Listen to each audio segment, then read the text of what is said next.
Hoje eu trago ao conhecimento dessa casa, trago a essa tribuna um assunto que já tenho trabalhado com bastante prioridade e me reuni, inclusive, com alguns ministros para tratar dessa questão. Ocorre, senhora presidente, que exatamente no momento em que nós estamos realizando na cidade de Manaus, lá no Estúdio 5, a 8ª edição da Feira Internacional da Amazônia, FIAAM, considerada a maior vitrine para a divulgação dos produtos, dos serviços, das oportunidades de negócios na região amazônica. A feira, que tem sido organizada ao longo desses 8 anos pela Superintendência da Zona Franca de Manaus, SUFRAMA, com apoio do Ministério de Indústria e Comércio, e que nesse ano traz o tema Invista no Futuro Agora. Nesse exato momento que estamos comemorando isso, uma feira que, repito, não apenas espelha as atividades, os potenciais da Zona Franca de Manaus, com as suas mais de 500 empresas instaladas no Polo Industrial de Manaus, um polo industrial que teve de faturamento neste ano, até o momento de 2015, até o mês de outubro, quase 44 bilhões de reais, o que significa aproximadamente 15 bilhões de dólares, mas é uma feira que não espelha apenas a produção do polo industrial, e sim de todos os estados envolvidos no âmbito da Superintendência da Zona Franca de Manaus. Nesse momento, nós somos surpreendidos. Eu não deveria nem dizer surpreendidos, porque era uma decisão que nós já aguardávamos, senadora Gleice. Mas, nesse momento em que se realiza a feira, fomos comunicados de uma decisão do Supremo Tribunal Federal, que decidiu, no último dia 9, a ilegalidade da cobrança da taxa de serviços administrativos que é feita pela Superintendência da Zona Franca de Manaus. Isso decorreu de uma ação ajuizada, portanto, foi provocada numa ação, ajuizada pela empresa CAA, que é Comércio Amazônia Estoque de Alumínio Limitada. Uma ação que foi ajuizada ainda do ano de 2012 e que recebeu, logo em seguida, uma liminar. A ação foi concedida a liminar e, portanto, já essa taxa, a TSA, que deveria estar sendo paga por essa empresa, não estava mais sendo, desde que a liminar foi expedida, e agora a decisão confirmada numa votação definitiva por parte do Supremo Tribunal Federal, por parte do STF. Mas eu quero registrar que essa é uma decisão que alcança somente esta empresa, CAA. Entretanto, ela é uma decisão que, para nós, é uma decisão complicada e uma decisão que pode refletir em todas as indústrias instaladas no Polo Industrial de Manaus, porque ela cria efetivamente uma jurisprudência. Para quem está nos assistindo nesse momento, eu só a título de explicação, o que significa TSA? TSA ela é uma taxa de serviços administrativos cobrada pela Superintendência da Zona Franca de Manaus às indústrias que estão instaladas no polo industrial. E também a TSA, essa taxa, incide sobre as compras de insumos nacionais e importados internados na Zona Franca de Manaus. Essa taxa, senhora presidente, ela tem sido importante porque é uma fonte de arrecadação por parte do governo federal, especialmente por parte da Superintendência da Zona Franca de Manaus. E a base jurídica que levou contestada pelas empresas, e não é só esta empresa CAA, são várias as empresas instaladas no Polo Industrial de Manaus que já ingressaram, várias delas já receberam, senadora Gleice, receberam liminar liminar, o que é grave, e eu repito, eu já levei este assunto ao ministro do Planejamento, ao conhecimento do ministro Nelson Barbosa, porque é grave, principalmente no momento em que os estados brasileiros aumentam a alíquota de ICMS, no momento em que nós aqui discutimos, debatemos e estamos votando uma reforma, medidas fiscais, porque precisamos ampliar o nível de arrecadação do Estado brasileiro, e nesse momento o que a gente vê? A gente vê os recursos deixarem de ser arrecadados por conta de deficiência e falha na própria legislação. O STF alegou, ele considerou correta a ação ajuizada por essa empresa, assim como várias outras. No primeiro momento concedeu a liminar e agora decidiu-se pelo mérito da questão, porque entende que há ausência de especificação do fato gerador dessa taxa de serviços administrativos na Lei 9.960 de 2000, o que deveria existir para possibilitar a legalidade e, portanto, o estabelecimento de cobrança da TSA pela Superintendência da Zona Franca de Manaus. A autarquia, como há uma deficiência na lei, a autarquia, que é a Superintendência da Zona Franca, a SUFRAMA, acabou fazendo a instituição da taxa por meio de portarias. A portaria 529 de 2006, 192 de 2000, 205 de 2002 e 259 de 2006. Portanto, o Supremo Tribunal Federal entendeu que a cobrança de um tributo precisa ser feita. Para que ela ocorra, a cobrança do tributo precisa de uma lei, precisa de ter base numa lei e não em portarias. A arrecadação, senhora presidente e senhores senadores, da taxa de serviço de administração da SUFRAMA entre os anos de 2009 e 2014 foi aproximadamente 2,5 bilhões de reais. Só no ano passado foram arrecadados em torno de 424 milhões de reais. O valor da TSA arrecadada em 2015 deve já estar em aproximadamente 260 milhões de reais. E por causa das liminares conseguidas com frequência pelas empresas no âmbito do Poder Judiciário, em torno de mais de 200 milhões deixou de ser arrecadado nesses últimos tempos. Apesar dessa realidade, as próprias indústrias do Polo Industrial de Manaus, que estão ajuizando ações na Justiça, elas têm dito que não são contra a cobrança, mas questionam a falta de autonomia, primeiro, da SUFRAMA para, através de portaria, regulamentar esse tipo de cobrança. E, segundo, alegam essas empresas que os recursos, senador Benedito de Lira, não são utilizados e nem investidos na própria Zona Franca de Manaus. Enquanto a Zona Franca arrecada recursos para o governo federal, nós temos um polo industrial o Distrito Industrial, que está com as suas vias completamente comprometidas, vias todas esburacadas, porque através dessas vias são carretas pesadas que transitam e não há recurso sequer para a manutenção permanente dessas vias, porque esses recursos vêm sendo historicamente, não nesse governo, mas em todos os governos, vêm sendo contingenciados e vêm contribuindo com a composição do superávit primário do governo federal. E isso é muito questionado, não apenas pelo poder público, pela representação parlamentar local, mas principalmente pelas empresas que não conseguem ver melhorias no próprio distrito industrial e muito menos a aplicação desses recursos na busca do desenvolvimento sustentável da região. O valor contingenciado pelo governo federal em 2015, para que tenhamos todos uma ideia, a previsão é que seja arrecadado de TSA em torno de 530 milhões de reais. Entretanto, para a reserva de contingência, já está colocado quase 340 milhões de reais.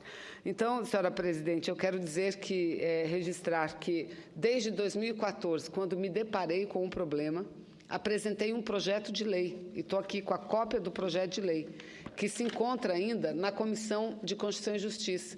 Fui ao ministro Nelson Barbosa, expliquei o caso ao ministro Nelson Barbosa, mostrando a ele quanto mensalmente o governo federal deixa de arrecadar por conta dessas ações. Antes vitoriosas por liminares concedidas, e agora a primeira já teve a sua decisão definitiva, o que eu repito, é para uma empresa, mas serve como jurisprudência para todas as demais.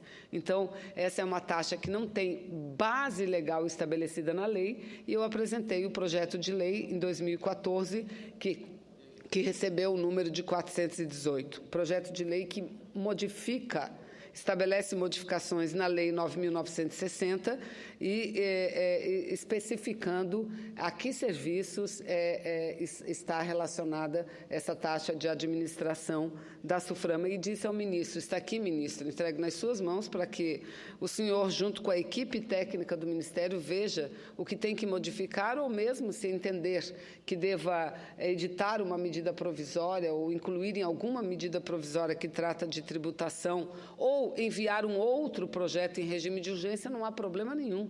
O nosso objetivo é dar legalidade a essa taxa, e principalmente nesse momento de dificuldades. Veja bem, senador Benedito, o que é que acontece no meu estado? Existe uma taxa cobrada pelo governo federal que não vem sendo recolhida, cujos recursos não vêm sendo recolhidos porque questionados são no Poder Judiciário. E, por outro lado, o pouco que se arrecada, o governo contingencia ainda contingencia. Então, veja, não há lógica nisso.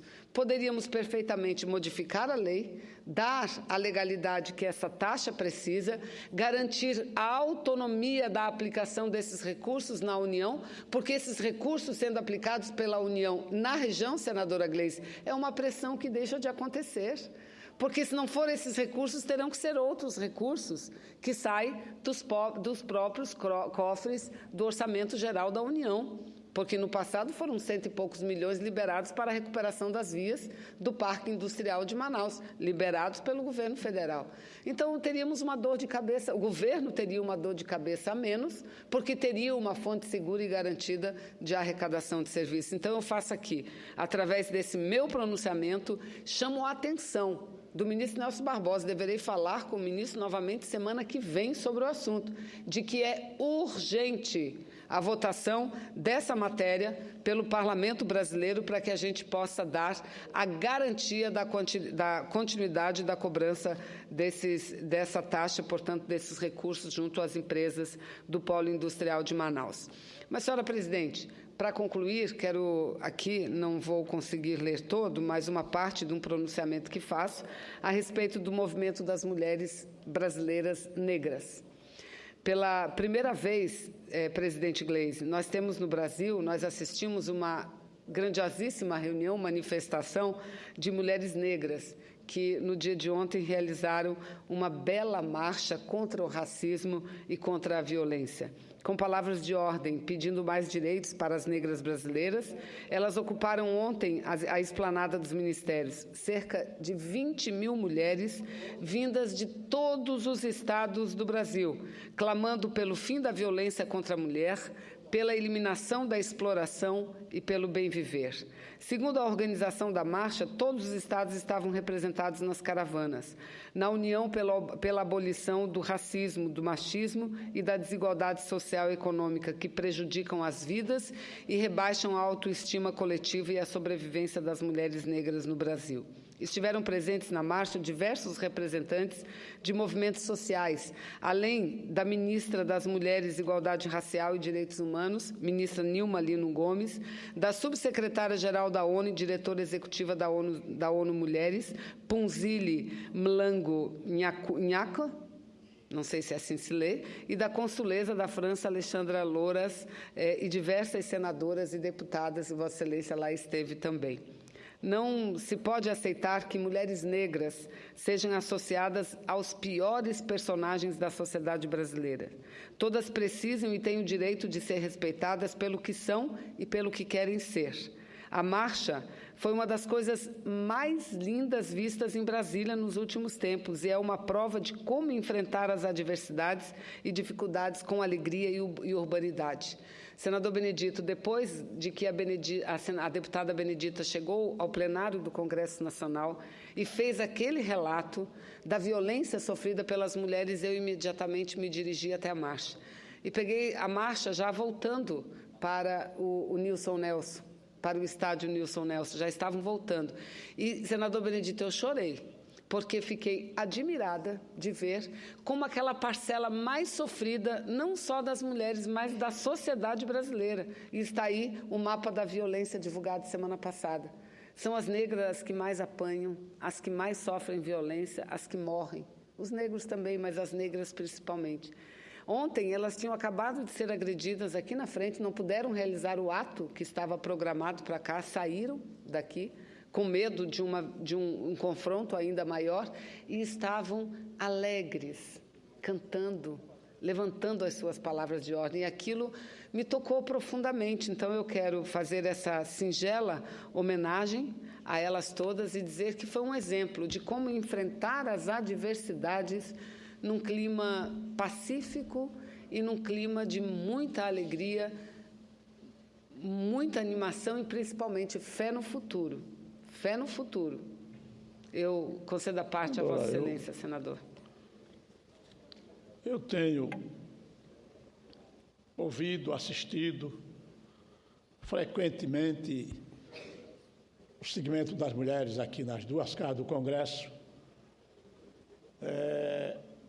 todos os dias praticamente fazerem discursos, apontarem erros, reclamações no que diz respeito à violência que se pratica com as mulheres no nosso país. No mundo, e particularmente, vamos falar do Brasil. Eu ouvindo hoje um comentário jornalístico, de 80 países do mundo, nós somos o quinto. O quinto em violência contra a mulher. E eu confesso, senadora Gleisi, eu fico estarrecido porque eu sou um homem e não sei qual é o motivo, o que justifica uma agressão à mulher. E, principalmente, o próprio companheiro. Na sua grande maioria, as agressões e as mortes são praticadas por companheiros que convivem com essa mulher 1 ano, 2, 3, 10. E essa semana eu vi no noticiário, senadora Vanessa, noticiário da Record, um cara que tinha sua senhora, sua mulher e seus filhos, 3 filhos. Os desencontros naturais de casais, eles se separaram. E ela estava cuidando da vida dela. Não dava mais, o cara fazendo chantagem, ameaçando até a filha, uma garota de 14 anos de idade. Mas ela levou aquilo como se fosse uma coisa natural, ou ciúmes, ou coisa que o valha. Foi bem, o bandido